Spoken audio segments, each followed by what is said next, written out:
not change your situation until you change your state. There has to be a change of heart, meaning that you need to embody the feeling. Be love if you want love. Conjure up the feelings of how it would feel to be in that state.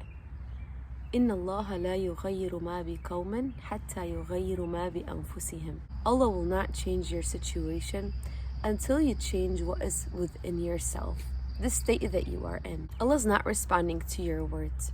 That's why sometimes you tell me that your dua is taking time to be answered, or your dua is not being answered. It's not because He doesn't want to answer you. It's because He is responding to your thoughts, your feelings, and your intentions. So stop asking, when will it happen? It's unfolding now.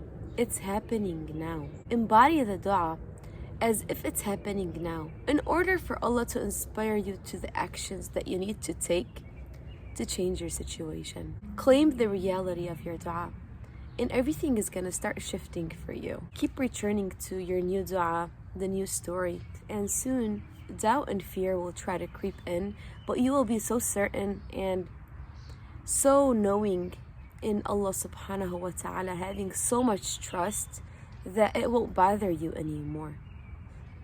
That is the state that you will be in right before your dua comes to life. You ask me, you say, I'm confused. How do I embody the state of abundance, the state of having the money when my situation isn't well in the moment? I tell you, a week from now, if you were in the financial situations that you please, that you want to be in, how would you be feeling?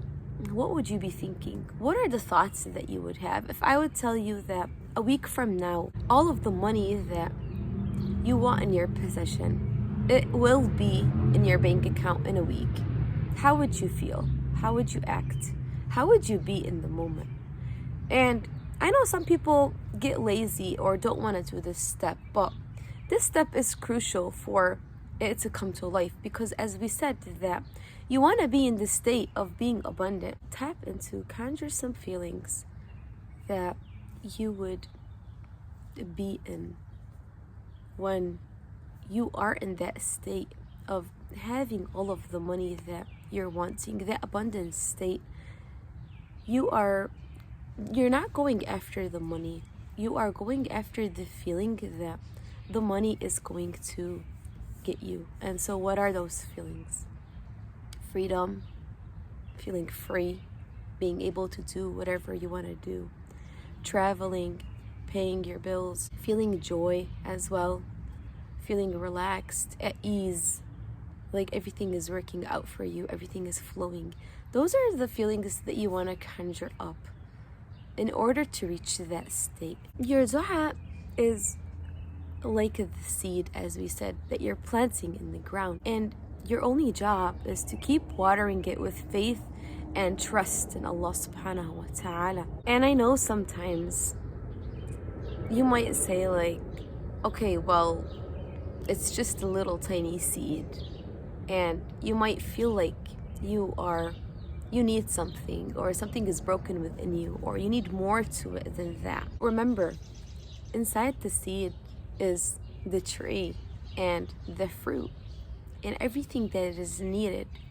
The only job that you need to do is express what is within yourself outside of yourself, just as the seed is going to express itself and give that tree, give the fruit with the will of Allah subhanahu wa ta'ala. So know that when you step into your power, your dua is going to chase you.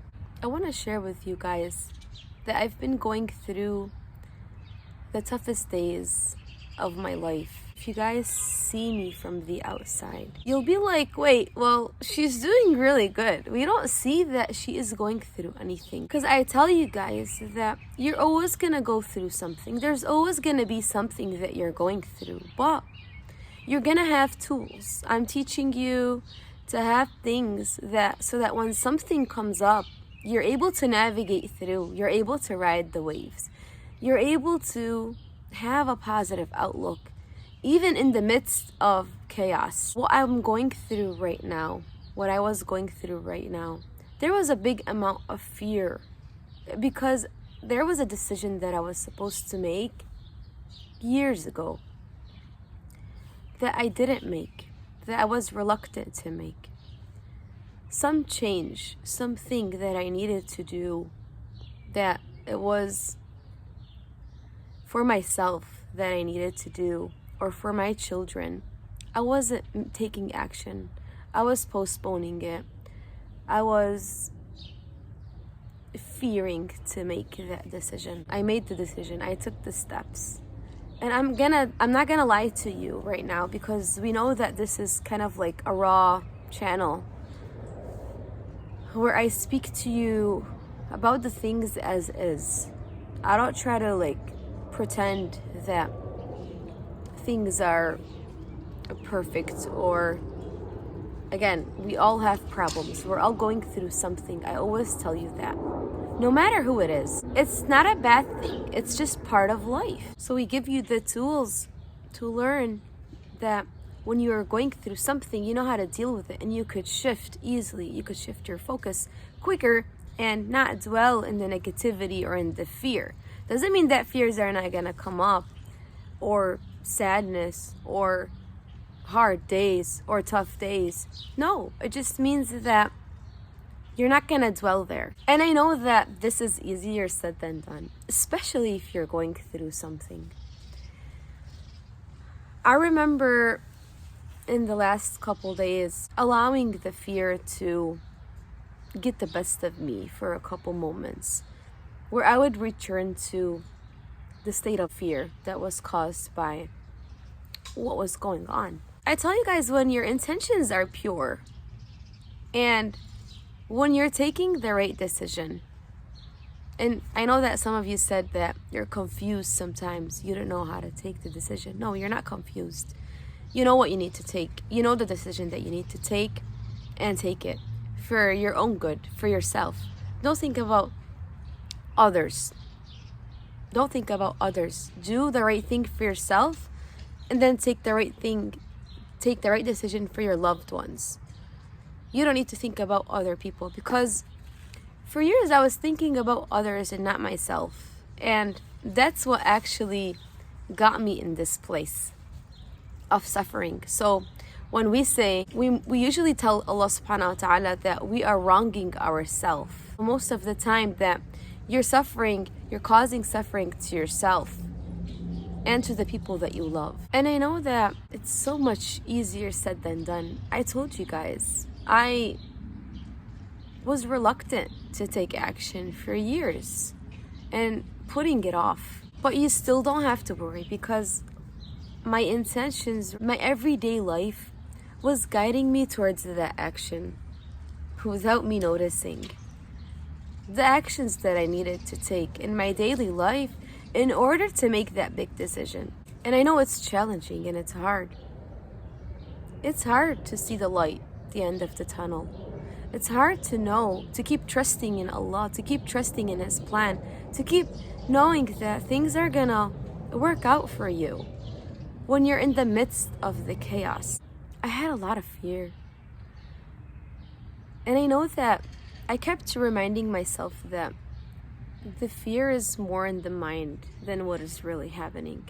Especially when your intentions are pure and Allah subhanahu wa ta'ala knows what your intention is, and He's gonna guide, I told you before, things around you. Put things in people's, like, allow people to act in ways around you where things are panning out to your advantage without you needing to do anything really.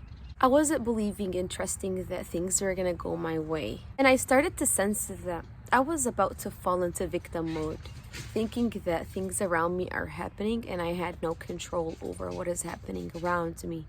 And of course, before that ever happened, I quickly shifted my focus. I started to check in with the thoughts that I was having in my mind and noticed that they were coming from fear. And asking myself, is this what I want to create right now? Because I have the power. When the answer was no, I shifted the thoughts. I want to note something here. Even when I was in the midst of fear and negative thinking, Allah's mercy was around me. And when I was thinking that I was gonna mess up or something around me was gonna go and not in the way that I wanted, something would happen and things would go my way. The thing or the person that I think has the power in my reality or in my life would say or do something to my advantage. It happened at least twice. And that's when I recognized that Allah's mercy is around me. I was able to remember that Allah is always working in my favor. If that I was having pure intentions, Allah is always redirecting me and guiding me to the perfect steps that I needed to take. So they tell me, you're strong. And I say, no, I'm not strong. I am far from that. What you are seeing is a simple, weak person with a strong God. I hope this video helped, and I'll see you guys in the next one.